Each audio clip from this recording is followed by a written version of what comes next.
चालू है।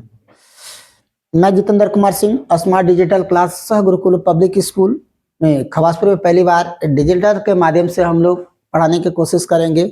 यहाँ पर आपको 1 से लेके 12 तक की सारी विषय की पढ़ाई स्टार्ट हो चुकी है ना। 2026-27 में एग्जाम देने वाले जितने भी बच्चे हैं, आज हम उन लोग के लिए समांतर श्रेणी के एक चैप्टर लेकर आया हूँ, 5वां चैप्टर, जो अर्थमेटिक्स प्रोसेसिंग मैथ क्लास 10वीं स्मार्ट डिजिटल क्लासेस। मेरा चैनल का नाम है जीपीएस जितेंद्रा। आप उस पर जाके यूट्यूब पर सर्च कर सकते हैं। जब भी आपको जीपीएस जितेंद्रा का मिले तो उसको सब्सक्राइब कर कर ज़्यादा से ज़्यादा इसको शेयर करें। आज हम लोग को इस चैप्टर के बारे में पढ़ना है और इसको आसानी से समझना है, कोई हड़बड़ाना नहीं। इस चैप्टर को अच्छे तरह से हम लोग देख लें तो हमें दोबारा पढ़ने का कोई जरूरी नहीं है, आसानी से समझेंगे और धीमे से ही समझेंगे। अब हम लोग चलते हैं एपी इस अर्थ प्रोसेसिंग के बारे में पढ़ने के लिए। अब आगे चल के इस चैप्टर को देखेंगे तो हम आपको स्क्रीन पर दिखा रहे हैं। बेसिक से समझना है इस चीज को, या बेसिक से हम लोग को समझना है समांतर श्रेणी होता क्या है, समांतर श्रेणी को हम लोग कैसे पहचान सकते हैं, समांतर श्रेणी में है क्या।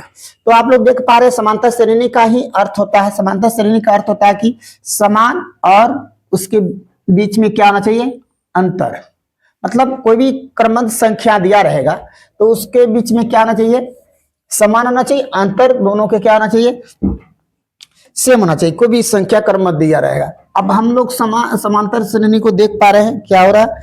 जैसे कि कोई संख्या हम लोग लेते हैं 6, 8 ना 10 ना 12 ले लेते हैं, तो हम लोग देख रहे हैं सभी संख्या है, इसके बीच का जो अंतर होना चाहिए वो क्या होना चाहिए, समान होना चाहिए। तो 6 और 8 के बीच में हम लोग जा रहे हैं तो 2 आ रहा है, 6 और 10 के बीच में जा रहे हैं तो हमारा 2 आ रहा है, और यह 10 और 12 के बीच में जा रहे थे हमारा 2 आ रहा है। तो मतलब ये जो अंतर है जिसको हम लोग क्या बोल रहे हैं, अंतर, अंतर हमारा क्या है, समान है, 2 है समान। तो यह हमारा एपी कहलाएगा। क्या कहलाएगा, एपी। अब एपी का परिभाषा हम लोग देखेंगे, कहता संख्याओं की ऐसी श्रेणी, करा संख्याओं की ऐसी श्रेणी जिनके 2 क्रमागत पदों का अंतर, पदों का अंतर मतलब पदों का अंतर क्या होना चाहिए, सदैव, हमेशा। सदैव मतलब हमेशा क्या होना चाहिए, समान होना चाहिए, जिसे हम लोग क्या कहेंगे, समांतर श्रेणी कहेंगे। तो जैसे हम लोग एग्जांपल में आपको दिखा दिए, एग्जांपल में कैसे होना चाहिए। एग्जांपल में हम लोग अभी ले लिए हैं, जैसे कि हम लोग ले लेते हैं 2, 10, 18, उसके बाद हम लोग 26 ले लेते हैं। तो हम लोग देख पा रहे हैं कि क्रमबद्ध संख्या लिखा हुआ, क्रमबद्ध संख्या की दोनों के 2 पदों के बीच में हम लोग क्या देख रहे हैं, सभी का अंतर कितना, 8 है। इसके अंतर कितना है, 8 है। ये हमारा कितना है, 8 है। तो सभी 2 संख्याओं के बीच में हमारा अंतर से समान रहेगा, वही हमारा क्या कहलाएगा, एपी कहलाएगा। तो आगे चल के हम लोग इस चीज को समझेंगे। आप समांतर श्रेणी आप लोग अच्छी तरह से समझ गए। एक बार और एग्जाम्पल ले लेते हैं, आपको एग्जाम्पल एक और ले लेते हैं। जैसे 5 है, 10 है, 15 है। अब इस दोनों के बीच में हम लोग 2 पदों के बीच के अंतर देखें। दोनों पदों के बीच में देख रहे हैं अंतर कितना, 5 है। इसके अंतर देख रहे हैं कितना है, 5 है। ये हमारा क्या कहलाएगा, एपी कहलाएगा। अब आगे हम लोग चलते हैं, एपी को समझने के लिए देखेंगे एपी, जिसको हम लोग शॉर्ट में लिखते हैं ए से अर्थमेटिक्स, पी से प्रोसेसिंग होता है, हिंदी में इसको समांतर श्रेणी कहते हैं। अब देखेंगे एपी हमारा क्या होता है। एपी कहने का मतलब वो कौन सा एपी है। जैसे हमने स्क्रीन पर आप देख पा रहे हैं कि 2 लिखा हुआ है, 7 लिखा हुआ है, 12 और 17 लिखा हुआ है। ये हमारा क्या है।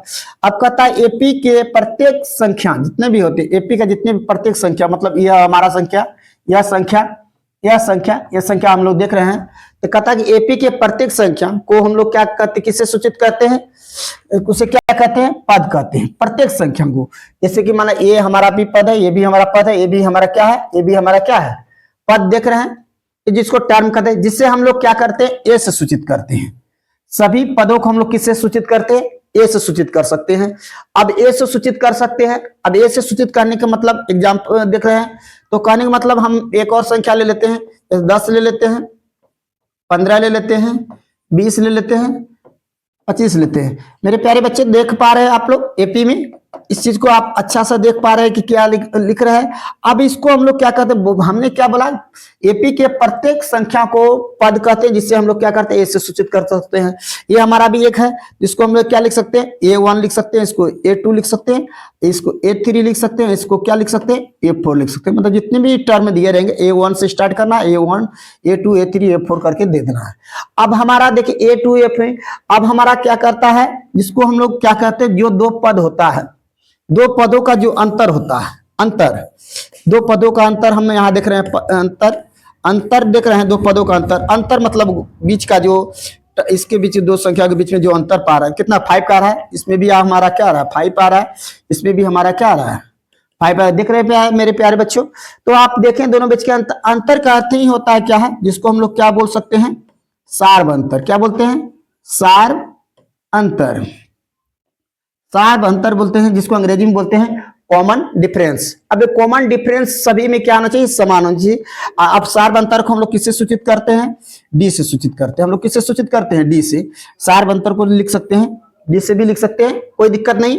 अब हम लोग दो पदों के बीच में जितना अंतर जो आएगा उसको हम लोग क्या से, डी से सूचित करेंगे। अब हमारा डी कितना हो सकता है, बताओ प्यारे मेरे बच्चे, कितना हो सकता है, डी हमारा कितना होगा, सभी का 5 होगा। मतलब यहां से भी डी लिख सकते हैं, यहां भी हमारा 5 आएगा, यहां भी हमारा 5 आएगा। अब तो हमारा उस समझ गए, आगे चल के तो हम लोग क्या करेंगे, यहाँ टर्म कंडीशन देखेंगे।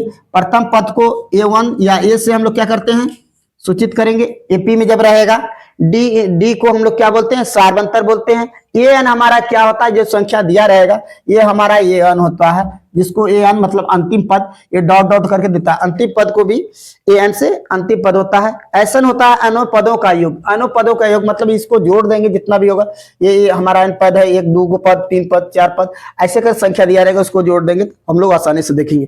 अब हम लोग आगे चल के देखते हैं मेरे प्यारे बच्चों कि एपी कौन सा है कौन सा नहीं है, उसको हम लोग समझेंगे ना। तो एपी को समझने के लिए पहले हम लोग देखना है कि एपी कौन सा है कौन सा नहीं है। तो दो टर्म हम ले लेते हैं। अब आसानी से एपी है ना, एपी है, इसमें एक इधर भी हम ले लेते हैं एपी नहीं है, नहीं है। अब एपी है नहीं है, इसको हम लोग आसानी से समझ लिए। एक हम संख्या ले लेते हैं, जो संख्या आप लोग स्क्रीन पर एक संख्या हम ले लेते हैं, आपको ले लेते हैं कितना, 20 ले लिए ना, 20 30 40 50। एक हम अब संख्या, एक इसमें संख्या हम लोग ले लेते हैं, कोई संख्या एपी में ले लेते हैं 5 20 40 90।